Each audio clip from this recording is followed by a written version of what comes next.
Xiaomi एक ऐसा brand है जो आए दिन कोई ना कोई प्रोडक्ट अपना लॉन्च करता ही रहता है। अब इंडिया में जो सबसे पहला फोन 2023 में सेल पे जाने वाला है या फिर नई जो सीरीज आने वाली है वो Xiaomi की Redmi सीरीज आने वाली है, Redmi Note 12 सीरीज।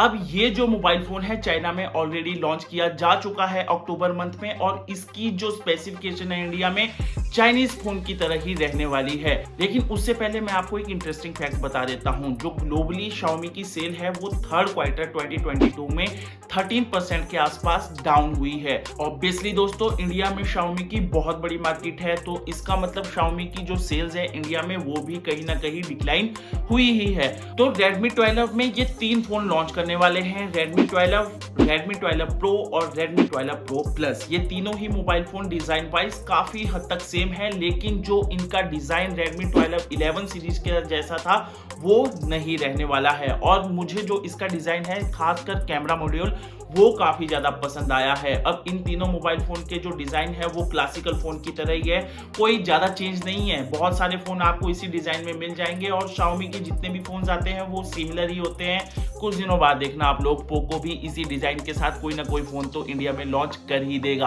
अब इन तीनों मोबाइल फोन की डिस्प्ले के बारे में बात करते हैं, तो तीनों ही मोबाइल फोन में जो डिस्प्ले है वो 6.67 इंच की रहने वाली है। किसी भी मोबाइल फोन में ना बड़ी ना छोटी डिस्प्ले रहेगी, लेकिन जो स्क्रीन रेजोल्यूशन है वो अलग रहने वाले हैं। जो Redmi 12 है उसमें सैमसंग की डिस्प्ले दी गई है जो 1200 निट्स की ब्राइटनेस को सपोर्ट करती है। ऑन दी अदर साइड अगर हम प्रो और प्रो प्लस की तरफ देखें, वो OLED HDR10 प्लस की डिस्प्ले दी गई है। 900 निट्स की पीक ब्राइटनेस रहने वाली है और तीनों ही मोबाइल फोन्स में 120 हर्ट्ज रिफ्रेश रेट मिलने वाला है।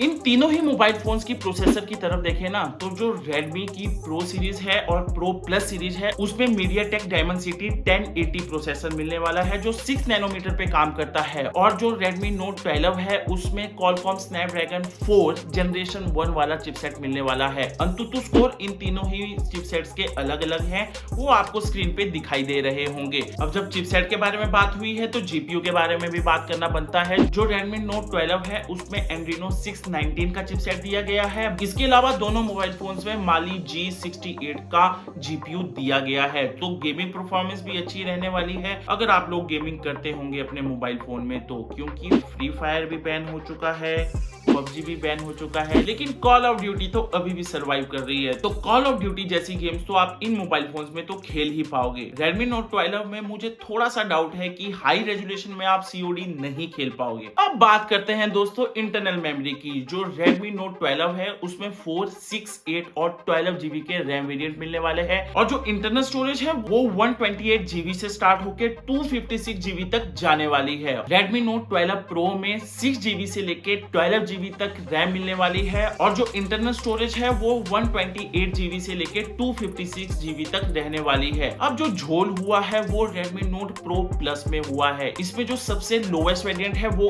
8 GB का मिलने वाला है, और जो सबसे हाईयर वेरिएंट है वो 12 GB की रैम वाला मिलने वाला है। जो 8 GB रैम वेरिएंट है उसमें 256 GB की इंटरनल स्टोरेज मिलेगी, और जो 12 GB का वेरिएंट है उसमें भी 256 GB की स्टोरेज मिलने वाली है। इससे बढ़िया तो 512 GB की स्टोरेज दे देते, कितना अच्छा रहता है ना, कुछ अलग देखने को मिल जाता इस सीरीज में।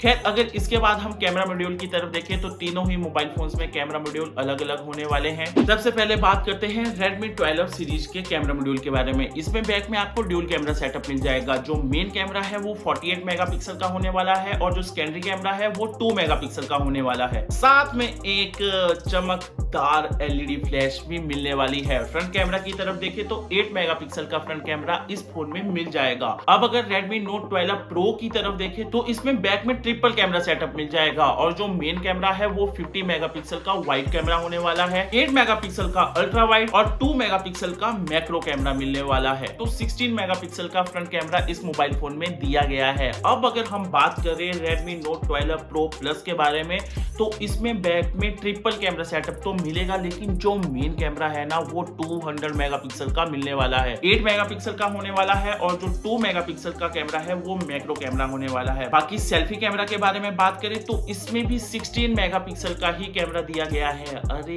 यार थोड़ा सा बढ़ा देते, 32 मेगापिक्सल कर देते। दोस्तों तीनों ही मोबाइल फोन में सबसे अच्छी बात पता क्या है, 3.5 mm जैक तो तीनों ही मोबाइल फोन्स में आपको मिलने वाला है। तो Redmi Note 12 में 5.1 का सपोर्ट दिया गया है, बाकी दोनों ही मोबाइल फोन्स में 5.2 ब्लूटूथ आपको मिलने वाला है। लेकिन NFC का सपोर्ट आपको Redmi 12 में नहीं मिलेगा, लेकिन प्रो और प्रो प्लस में NFC का सपोर्ट तो मिलने वाला है, जिससे आप अपने घर पे टीवी, एसी या फिर कोई भी इलेक्ट्रॉनिक गैजेट जो रिमोट से चलता है उसको कंट्रोल कर पाओगे। तीनों ही मोबाइल फोन्स में सेंसर सेम दिए गए हैं, साइड माउंटेड फिंगरप्रिंट सेंसर तीनों ही मोबाइल फोन में मिलने वाला है। बाकी एक्सेलेरोमीटर, जाइरो, प्रॉक्सिमिटी सेंसर भी आपको इन मोबाइल फोन्स में मिलने वाले हैं। रही बात अब बैटरी की, तो तीनों ही मोबाइल फोन्स में लिथियम पॉलीमर 5000 mAh की बैटरी मिलने वाली है। जो चार्जर है वो तीनों ही मोबाइल फोन्स में डिफरेंट मिलने वाले हैं। जो Redmi Note 12 है उसमें 33 वॉट का चार्जिंग सपोर्ट मिल जाएगा, Redmi Note Pro में 67 वॉट का और Redmi Note 12 Pro Plus में 120 वॉट का सपोर्ट मिलने वाला है। कलर ऑप्शन ब्लैक, व्हाइट और ब्लू तीनों ही मोबाइल फोन्स में कॉमन रहेंगे। अब दोस्तों Redmi Note 11 या फिर Redmi Note 12 सीरीज में कोई सीरीज मुझे पिक करनी पड़े, डिजाइन वाइज तो मुझे ज्यादा अच्छी Redmi Note 12 सीरीज लगी है। प्राइस का गैस भी कर ही लेते हैं। Redmi Note 12 सीरीज का जो प्राइस होगा मेरे अकॉर्डिंग 15,000 के आसपास रखने वाले हैं, लेकिन अगर ये 10,000 से लेके 12,000 के बीच में आ जाता है तो ये सबसे बेस्ट डील हो सकती है इस प्राइस सेगमेंट में। ऑन दी अदर साइड अगर हम Redmi Note 12 Pro की तरफ देखें तो इसकी प्राइसिंग 20,000 के आसपास रहने वाली है, लेकिन मेरे अकॉर्डिंग अगर ये 15,000 से 18,000 के बीच में सेल पे जाता है तो ये सबसे बेस्ट डील रहेगी। अगर हम लास्ट में Redmi Note 12 Pro Plus के बारे में बात करें तो इसकी प्राइसिंग मुझे जहां तक लगती है 25,000 के आसपास रहने वाली है, लेकिन अगर ये सीरीज 18,000 से लेके 25,000 के बीच में सेल में जाती है तो ये सबसे बेस्ट डील हो सकती है। तो आप लोग भी गैस कर सकते हैं प्राइसिंग को, कमेंट सेक्शन में मुझे बताना कि आपको क्या लगता है कि इन मोबाइल फोन्स की जो प्राइसिंग है वो क्या रहने वाली है। कि इसी तरह की वीडियोस के लिए सब्सक्राइब करना ना भूलें। किसी और वीडियो में, तब तक अपना ख्याल रखें, एनवायरनमेंट का ख्याल रखें, वाटर को सेव करें। इसी मैसेज के साथ जय हिंद, जय भारत।